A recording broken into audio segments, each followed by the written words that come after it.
भाषा अनिवार्य करण्याच्या मुद्द्यावरून भाजपची आज मुंबईत बॅनरबाजी पाहायला मिळते. या बॅनरबाजीकडे आपण कसं बघता? आपण जो विरोध करताय किंवा त्याला प्रत्युत्तर दिलेलं आहे का? राज ठाकरेंच्या घराच्या हाकेच्या अंतरावर असं आहे की भारतीय जनता पक्ष हा सरकारमधला पक्ष आहे. त्यांचे 132-136 आमदार आहेत. सरकारमध्ये असलेल्या पक्षांनी किंवा लोकांनी जबाबदारीने वागणं अपेक्षित आहे. बॅनरबाजी करून हा प्रश्न सुटणार आहे का, हा महत्त्वाचा प्रश्न आहे. आज जी राष्ट्रीय शिक्षण धोरण आलेलं आहे, NEP आलेली आहे, त्या NEP मध्ये काय म्हटलं याचा अभ्यास मला वाटतं भारतीय जनता पक्षाच्या लोकांनी करणं आवश्यक आहे. त्यामध्ये स्पष्ट म्हटलेलं आहे की एक मीडियम ऑफ इन्स्ट्रक्शन म्हणजे ज्याला आपण म्हणतो माध्यमाची भाषा, म्हणजे इंग्रजी माध्यम आहे का मराठी माध्यम आहे, त्याप्रमाणे पहिली भाषा जी सक्तीची आहे. दुसरी राज्याची भाषा जी महाराष्ट्रामध्ये मराठी आहे, ही सक्तीची आहे. आणि तिसरी भाषा ही अनिवार्य किंवा सक्ती हा शब्द शैक्षणिक धोरणात कुठेही म्हटलेला नाही. त्यांनी म्हटलं की तिसरी भाषा ही राज्याची असावी, कुठल्याही राज्याची असावी. 22 भाषा ज्या आहेत त्यापैकी कुठलीही असावी, त्याच्यावर त्या त्या राज्यांनी निर्णय घ्यावा ती कुठली ठेवायची किंवा त्याच्या संदर्भातला चॉईस हा मुलांना दिला पाहिजे. त्याच्याबद्दल सक्ती करण्याची कुठलेही धोरण हे NEP मध्ये नाही. मग असं असताना तिसरी भाषा जर आपण ठेवली की ऑप्शनल, ती कुठली शिकायची हे मुलांनी ठरवावं. मग हिंदीची सक्ती का, हा आमचा प्रश्न आहे. या प्रश्नाला उत्तर देत नाहीत ते लोक. आणि बॅनरबाजी करून प्रश्न सुटणार आहे का? तुम्ही चर्चा करा ना, आमच्याशी चर्चा करा. भाषेचे जे तज्ज्ञ आहेत, जी समिती आहे, भाषा समिती आहे, त्यांच्याशी चर्चा करा आणि यातनं मार्ग काढा. बॅनरबाजी करून मार्ग निघणार आहे का? तुम्ही सरकारमध्ये आहात ना. सबका साथ सबका विकास हे तुमचं स्लोगन आहे. मग सबका साथ सबका विकास होर्डिंगबाजी करून होणार आहे का? ज्या लोकांना हे म्हणणं पटलेलं नाही त्यांच्याबरोबर चर्चा करून मार्ग काढणं हा समंजसपणा सरकारने दाखवला पाहिजे की नाही? तो समंजसपणा न दाखवता तुम्ही जर होर्डिंगबाजी करणार असाल तर त्यातनं मार्ग निघेल का? काल सन्माननीय मुख्यमंत्री देवेंद्र फडणवीस साहेब म्हणाले की इंग्रजी भाषेला तुमचा विरोध का नाही, हिंदीलाच का विरोध आहे? तुम्ही सरकारमध्ये आहात, 230 लोकांचं बहुमत तुमच्याकडे आहे. माझं देवेंद्र फडणवीस साहेबांना आवाहन आहे, विनंती आहे, त्यांनी इंग्रजी माध्यमाच्या जेवढ्या शाळा आहेत त्या सगळ्या शाळांची मान्यता रद्द करावी आणि त्यांना मराठी भाषेचे माध्यमची परवानगी द्यावी. तुम्ही सरकारमध्ये आहात, करू शकता, करा. आमचा काही इंग्रजी भाषेला पण पुळका नाही आहे ना. तुम्ही करू शकता का हे फडणवीस साहेब, की सगळ्या जेवढ्या इंग्रजी माध्यमाच्या शाळा आहेत त्या बंद करा आणि त्यांना सांगा आजपासून तुम्ही मराठी माध्यमाची शाळा. आमचा विरोध आम्ही करणार नाही. बघा, करून बघा. फडणवीस साहेबांनी करून बघावं. ते सरकार आहे, 230चं बहुमत आहे, करा तुमच्या हिंमत असेल तर. पण मुख्यमंत्री म्हणतायत की अनिवार्य जरी का गोष्ट असली की तरी तिसरी भाषा हिंदी भाषा ही आपण याच्यासाठी घेतली की आपल्याकडे शिक्षक उपलब्ध आहेत, एकूणच त्याचे रिसोर्सेस उपलब्ध आहेत आणि ते सोपं जाईल. हिंदीच्या व्यतिरिक्त जर का दुसऱ्या भाषा घेतल्या तर ते अवघड जाऊ शकतं, प्रॅक्टिकली ते पॉसिबल होणार नाही, हे ते समजावून सांगण्याचा प्रयत्न आहे. बघा, नीट एक समजून घ्या विषय. समजा असं पकडा मी तामिळ आहे, बरोबर, माझी मीडियम ऑफ इन्स्ट्रक्शन इंग्लिश आहे, इंग्रजी माध्यमात मी आहे, मला इंग्रजी शिकायलाच पाहिजे. दुसरं, मी या राज्यात राहतो, महाराष्ट्र राज्यात, तर इथली संपर्काची भाषा हिंदी नाही आहे, मराठी आहे. मग मला मराठी शिकणं क्रमप्राप्त आहे, मी मराठी शिकलीच पाहिजे कारण इथली संपर्काची भाषा आहे. तिसरी भाषा माझी मातृभाषा ही तामिळ आहे, बरोबर ना. तर मी माझी मातृभाषा शिकली पाहिजे का दुसऱ्या राज्याची हिंदी शिकली पाहिजे? रिसोर्सेस नाहीत हे कारण असू शकत. रिसोर्सेस नाहीत, रिसोर्सेस तयार करा. किंवा ह्याच्यामध्ये दुसरा विचार प्रवाह आहे जो भाषा तज्ज्ञांचा आहे. ते असं म्हणतात की पहिलीपासूनची जी मुलं आहेत यांना जर तुम्ही तिसरी भाषा त्यांच्यामध्ये निर्माण केली तर तिसरी भाषा नीटपणे शिकता येणार नाही. तिसरी भाषेमुळे त्यांच्या उरलेल्या दोन भाषा ज्या शिकतायत त्या भाषाही त्यांना धड येणार नाही. हे भाषा तज्ज्ञांचं मत आहे, ह्याच्यामध्ये मी काही तज्ज्ञ नाही, हे भाषा तज्ज्ञांचं मत आहे. तर भाषा तज्ज्ञांनी याच्या संदर्भात भाषा तज्ज्ञांची चर्चा करावी. आणि बरं त्या NEP मध्ये असंही म्हटलं ना की कंपल्सरी तुम्ही तिसरी भाषा शिकवाच असं म्हटलेलं नाही. मग 2 भाषेचा ऑप्शनही राहू शकतो, म्हणजे हा वादच मिटेल. पण तुम्ही जर चर्चाच करणार नसाल कोणाशीच सरकार म्हणून, आज कुठली आंदोलनं काय झाली तुम्ही चर्चा करता ना, मग ह्या गोष्टींवर चर्चा करायला सरकार का ना बोलवत कोणाला? एवढे ॲडॅमंट काय आहेत? तुम्ही होर्डिंगबाजी करून यातनं मार्ग निघणार आहे का चर्चा करून मार्ग निघणार आहे? चर्चेसाठी बोलवा, आम्ही चर्चेसाठी तयार आहोत, पण तुम्ही चर्चाच करायची नाही आणि जबरदस्ती करायची, हे धोरण काही योग्य नाही. पण मुख्यमंत्र्यांनी एक पाऊल मागे घेतलं असं वाटतंय. काल ते त्यांचं विधान आलेलं आहे की आम्ही सक्ती केलेली नाहीये. बघा, म्हणणं वेगळं आणि GR वेगळा. GR मध्ये तुम्ही सक्ती शब्द वापरलाय ना, मग तुम्ही म्हणत काही असेल त्याला काय अर्थ उरत नाही. GR मधनं तो शब्द काढून टाका, वाद मिटला. GR तुम्हीच काढू शकता ना, सरकारच GR काढू शकता ना. सरकारने नवीन GR काढावा आणि सक्ती शब्द काढून टाकावा. आम्ही स्वागत करू, जाऊन सत्कार करू त्यांचा. मधु मंगेश कर्णिकांसारखे साहित्यिक देखील म्हणतात की हिंदी भाषेची सक्ती आमच्यावरती करू नये. बघा कसं आहे, आमचा कुठल्या भाषेला विरोध नाही. हे जे आजचे मराठी भैया आहे त्यांच्यापेक्षा जास्त हिंदी आम्हाला चांगलं कळतं. आम्ही साहित्य वाचलेलं आहे. मैथिली शरण गुप्त असेल, हजारी प्रसाद द्विवेदी असेल, सुभद्रकुमारी चव्हाण असतील, रामधारी सिंह दिनकर असतील, या सगळ्यांचं साहित्य आम्ही वाचलं आहे. त्याच्यासाठी आम्ही पहिलीपासून हिंदी नाही शिकलो, 5वीपासून शिकलो. कुठली भाषा शिकणं याच्यावर आमचा विरोध नाही. भाषेची सक्ती करणं, या सक्ती या शब्दाला आमचा विरोध. सुरुवातीला मला असं वाटतं जर राजसाहेबांचं तुम्ही हिंदी भाषण बघितलं असेल जे त्या उत्तर भारतीयांच्या ह्याच्यात दिलं, तर राजसाहेबांनी एवढं चांगलं हिंदी हे मला असं वाटतं आजच्या तारखेला कुठल्याही मराठी कुठल्या नेत्याचं असेल असं मला वाटत नाही. मंत्री योगेश कदम यांनी राज ठाकरे यांना सल्ला दिलाय की तुम्ही जर हात पुढे केले तर भविष्यात तुमचेच पाय खेचले जाईल.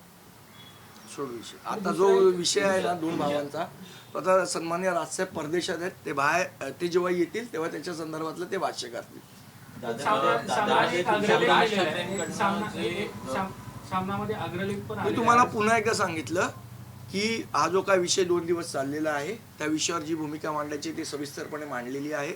आता ह्याच्या पुढचं जे असेल ते सन्मान्य राजसाहेब जेव्हा परदेशातनं परत येतील तेव्हा त्याच्यावर बोलतील. सुरुवातीला तुमच्याकडून एक बॅनर लागलं शिवसेना भवन चौकात, आता भाजपकडून बॅनर लागलं. एकंदरीतच हा मनसेला डिवचण्याचा प्रकार आहे का भाजपकडून? नाही, त्याने मी तेच म्हटलं ना, हा थिल्लरपणा करून काय, म्हणजे तुम्ही सत्तेतले पक्ष आहात, तुम्हाला सरकार चालवायचं आहे. सबका साथ सबका विकास ही तुमची स्लोगन आहे. बॅनरबाजी करून विकास साधला जाणार आहे किंवा मार्ग निघणार असेल असं जर भारतीय जनता पक्षाला वाटत असेल तर 1 नाही 1000 बॅनर लावावेत त्यांनी, पण त्यातनं मार्ग निघणार आहे का? तुम्हाला मार्ग हा चर्चा करूनच काढावा लागतो लोकशाहीमध्ये. तुम्ही चर्चेला तयार होणार नाही आणि बॅनरबाजी करणं जर तुम्हाला वाटत असेल योग्य आहे तर त्यांनी ते करावं, तो त्यांच्या पक्षाचा विषय आहे. राज ठाकरेंकडनं महाकुंभच्या पाण्यासंदर्भात जे वक्तव्य केलेलं होतं त्या संदर्भात आता शंकराचार्यांनी एक वक्तव्य केलेलं आहे राज ठाकरे यांच्याबद्दल. त्यांचं म्हणणं आहे की मन आणि मेंदूमध्ये घाण भरली आहे आणि त्यांना सर्वत्र घाणच दिसून येते. शंकराचार्य खूप आदरणीय व्यक्ती आहेत, त्यांचे विचार त्यांच्या भाषी. मला असं वाटतं त्यांचं राजसाहेबांचं भाषण काय आहे हे त्यांना समजलं नसेल म्हणून त्यांनी हे वक्तव्य केलं. त्यांनी एकदा समजून घ्यावं काय म्हणालेत ते. गंगा प्रदूषित आहे की नाही याचं उत्तर पहिले शंकराचार्यांनी द्यावं. मग आमच्या मेंदूत घाण आहे का अमृत आहे ते त्यांना नंतर कळेल. राज ठाकरे आणि आशिष शेलार यांच्यामधला जे मला कल्पना नाही, मला कल्पना नाही. तुमच्याकडनं स्वतः मला शेलार यांच्याबद्दल तो टीका करण्यात ज्या पद्धतीची टीका त्यांनी साहेबांवर केली त्या टीकेला ते उत्तर होतं. माझ्या दृष्टीने तो विषय तिथे संपलेला आहे. ह्याच्या पुढे जेव्हा राजकीय टीका होईल आम्ही राजकीय उत्तर देऊ.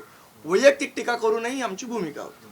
पण शिष्यलांचं असं म्हणणं की आमचे वैयक्तिक मित्र वगैरे आता हे शब्द पुरेसे झाले, त्यांचा निर्णय, मी काय बोलू त्याच्यात. पण कुठेतरी दुरावा वाढतो. पण तो त्या दोघांचा विषय आहे ना, त्याच्यामध्ये मी कसं बोलणार. आता तुमचं आणि यांच्या विषयात मी बोलणं योग्य ठरणार नाही ना, तर तुम्ही बोललं पाहिजे. बीडमध्ये छेडछाड प्रकरणी एका तरुणीने आत्महत्या केली. 1 महिना उलटलेला आहे, मात्र अजूनही कुटुंब न्यायाच्या प्रतीक्षेत आहे. कसं पाहता बीड मधले असे अनेक प्रकरण आपल्याला? नाही, बीड हा विषय खूपच गंभीर आहे माझ्या मते. त्याच्यावर योग्य ती पावलं सरकारने उचलली पाहिजेत. आता तर अजितदादा तिचे पालकमंत्री आहेत, त्यांनी सगळे विषय ते गांभीर्याने घेण्यासाठी प्रसिद्ध आहेत, त्यांनी घेतलं पाहिजे. संदीपजी, संजय राऊत यांनी आता एक ट्विट केलेलं आहे. त्या ट्विटमध्ये ते असं म्हणतात आहे की चला, SMC, धन्यवाद. राज उद्धव ठाकरे धन्यवाद, धन्यवाद, ऐका ना, एक धन्यवाद. मिनिट, 26 तारखेला जे प्रति सभागृह भरत आहे त्याबद्दल काय, आणि तुम्ही सर्व पक्षांना त्यामध्ये सहभागी होण्यासाठी आवाहन करणार? 26 तारखेला आपलं प्रतिसभागृह हे महानगरपालिकेच्या समोर जे पत्रकार भवन आहे तिथल्या 3ऱ्या मजल्यावर आपण आयोजित केलेलं आहे. यासाठी आजच मी सर्व राजकीय पक्षाचे जे मुंबई अध्यक्ष आहेत किंवा मुंबई प्रांत बघतात किंवा ज्यांच्यावर मुंबईची जबाबदारी आहे अशा सगळ्यांना आम्ही पत्र लिहितोय आणि त्यांना विनंती करतोय की त्यांनी त्यांचा प्रतिनिधी त्या सभागृहात पाठवावा, जेणेकरून मुंबईच्या ज्या नागरी समस्या आहेत याच्यावर कुठलीही चर्चा होत नाही, त्या चर्चेचं एक व्यासपीठ तयार होईल आणि प्रशासनाला निदान मुंबईच्या खऱ्या समस्या काय आहेत ते कळेल, त्याच्यावर मार्ग काढण्यास जर चर्चा चांगली झाली तर त्याच्यावर मार्ग सुद्धा निघू शकतो. शेलारांना निमंत्रण पाठवलं सगळ्यांना. सध्या पाणी प्रश्न फार जटिल झालाय मुंबईमध्ये. मुंबईतलं पाणी नेमकं पितंय का? नाही, मला असं वाटतं की पाणी प्रश्नांवर एक सरकारने किंवा महानगरपालिकेने श्वेतपत्रिका काढली पाहिजे की आता पाण्याचा साठा किती आहे, किती ठिकाणी पाणी त्यांचं जात आहे, पाणी जर गळती होत असेल तर ती कुठे होते, या सगळ्यावर एक श्वेतपत्रिका काढावी महानगरपालिकेने. मोठ्या मोठ्या टावर्सना मोठं म्हणजे पाणी दिलं जातंय, पण चाळ भागामध्ये पाणीच येत नाही अशी नागरिकांची ओरड आहे. नाही, सगळ्यांना पाण्यावर सगळ्यांचा हक्क आहे ना, शेवट टॅक्स सगळे भरतात, टॉवरवालेही भरतात आणि चाळवालेही भरतात, त्यामुळे हक्क समान आहे सगळ्यांचा. सर, हिंदी में पूछता हूँ, अमेरिका हिंदी वाला कोणच नाही. अरे अमेरिका, राहुल गांधी फिलहाल अमेरिका में है और अमेरिका में उन्होंने भाषण करने के दौरान महाराष्ट्र चुनाव का जिक्र करते हुए कहा है कि विधानसभा चुनाव में युवाओं की ताकत से ज्यादा मतदान हुआ है, और राहुल ने कहा है कि चुनाव आयोग समझौता कर चुका है. ये साफ है कि सिस्टम में राहुल बहुत कुछ गांधी गड़बड़ ने है. अमेरिका में विदेशी प्लेटफॉर्म का इस्तेमाल करके कहा है कि महाराष्ट्र में चुनाव में धांधली हुई है, जितने यंगस्टर्स नहीं है उसके डबल उनके नाम पे वोट दिए हैं.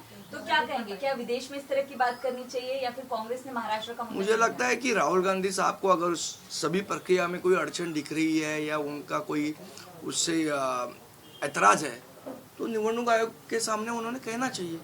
कितना सही है विदेश की धरती पर जाकर इस तरह की बात करना? नहीं, अभी तो क्या है, विदेश वाले भी इधर आके बात करते हैं, उससे कोई लेना देना नहीं है, पर चुनाव के सामने ये बात रखनी चाहिए ना. अमेरिका में बोल के उसका फायदा नहीं होगा, बोलने में कोई अर्थ नहीं है, लेकिन उससे अमेरिका में बोल के फायदा क्या होगा, चुनाव आयोग के सामने बोलना चाहिए. इसके अलावा महाराष्ट्र की भाषा कमेटी ने एक रिपोर्ट दी है फडणवीस को, उसमें कहा है कि हिंदी को प्राथमिकता ना दी जाए, अनिवार्यता होगी तो दिक्कत हो जाएगी मराठी भाषा और दूसरी भाषाओं को. देखिए, ऐसा है, जो एनईपी का धोरण आया है उसमें साफ तौर पे लिखा है कि मीडियम ऑफ इंस्ट्रक्शन, समझो अंग्रेजी माध्यम की शाळा है, स्कूल है सॉरी, तो उस स्कूल में अंग्रेजी तो रहेगा, अनिवार्य रहेगा. दूसरी आपकी स्टेट लैंग्वेज जो यहाँ की महाराष्ट्र की मराठी है, संपर्क भाषा, तो मराठी आपको आनी चाहिए. तीसरी भाषा के बारे में स्पेसिफिक कुछ भी एनईपी में नहीं कहा गया है. मैंने एनईपी का धोरण पढ़ा है, उसमें ऐसी कोई बात नहीं है. उन्होंने कहा है तीसरी भाषा होनी चाहिए, सीखनी चाहिए, लेकिन वो हमारे देश में बोले जाने वाली कोई भी भाषा हो सकती है, उसमें हिंदी ऐसी स्पेसिफिक कोई टिप्पणी धोरण में नहीं की गई है. नंबर 1. नंबर 2, ये शैक्षणिक धोरण एक सजेशन है, एक सुझाव है, उसको ऐसे का ऐसा आपको लागू करना है, इस प्रकार की कोई सख्ती एनईपी में नहीं की गई है. तो हर एक राज्य को ये निर्णय लेना चाहिए उन्होंने इस धोरण के बारे में वो क्या विचार रखते हैं और उसके बारे में क्या करना चाहिए. तीसरी बात, आज जिस प्रकार की होर्डिंगबाजी भारतीय जनता पक्ष कर रहा है, क्या इस होर्डिंगबाजी से कोई हल निकल सकता है क्या?